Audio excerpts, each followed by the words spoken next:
Listen, an FDA analysis found that 2/3 of imported and domestic produce did not contain pesticide residue. That's good, right? But what about the other third? We're going to show you the fruits and vegetables that most often do contain pesticide residue. The Environmental Working Group dubbed them the Dirty Dozen, 12 fruits and vegetables that are most likely to contain pesticide residue. The group, which often criticizes government for not doing enough, actually got this data from government test results. Some fruits and vegetables can have 9 different pesticides on a single serving. Peaches top the list, and the group says that's because they require a lot of pesticides to grow. Next up, apples, bell peppers, celery, nectarines, strawberries, cherries, kale, and lettuce. Imported grapes are number 10. Experts say produce from overseas often contains more pesticides.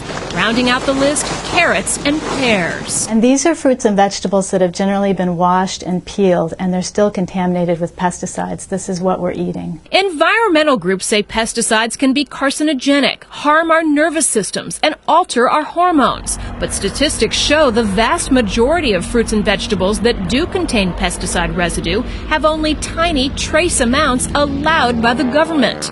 The American Council on Science and Health, a group that often defends chemical use, says pesticide fears are overblown. Pesticides have been studied and studied and studied, and the approved use of pesticides in this country in agriculture do not present a health risk to Americans. So whether you are worried about pesticides or not, produce does need to be washed properly for soil, for bacteria, etc. And the latest advice is that soaking is not enough, that you really want the motion, the action of that running water to pull the debris away. And experts say a quick scrub, but a firm one on firm fruit with a vegetable brush is key.